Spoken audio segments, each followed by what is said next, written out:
Hello everyone, I'm Bryan Pascoe, the Chief Executive of ICMA. Delighted to be joined by Domenico Nardelli, who is the Acting Chief Financial Officer and Treasurer of the Asian Infrastructure Investment Bank.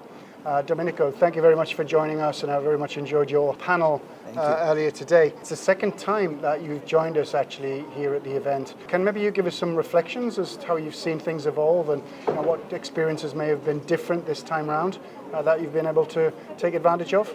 Yeah, thanks very much, Bryan. Yes, as you said, second time I am able to join, so really thank you and congratulations, by the way, to ICMA for putting the event together. Very well attended, vibrant, as you often see here in China, many people attending. I have to say that also I enjoyed some of the keynote speeches you were able to congregate this year, really high-profile speakers. Lots of interesting topics to cover. Good.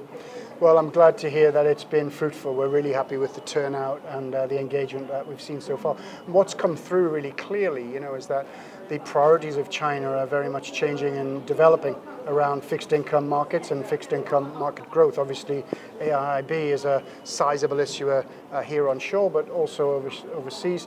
I guess that starts to impact on your priorities. How do you see that impact on your funding and other activities here in the domestic market in particular, but elsewhere also if it has an impact?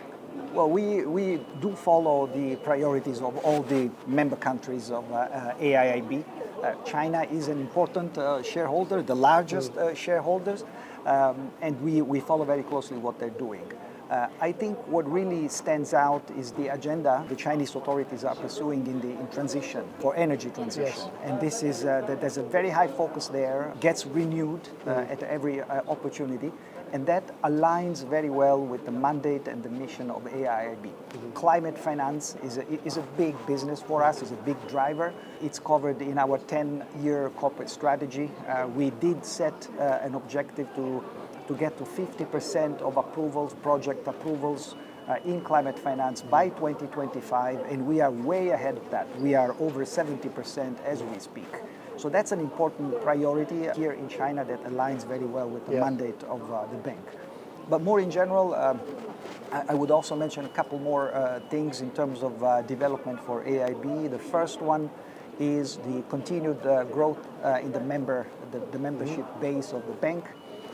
Since I joined, the members continue to grow. We have now reached 111 countries globally, up from the initial 57. So that's a big increase. And the balance sheet of the bank also continues to develop accordingly.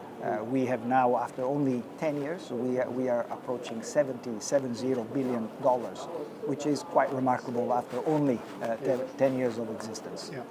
That's quite phenomenal growth and chimes well with the growth that we're seeing more broadly here in the capital markets and in the region as well across Asia. But it's been a real pleasure to have you here today. Thanks for joining us again, and we hope we'll see you back here again in 2027. Anytime. Thank you. Thanks again.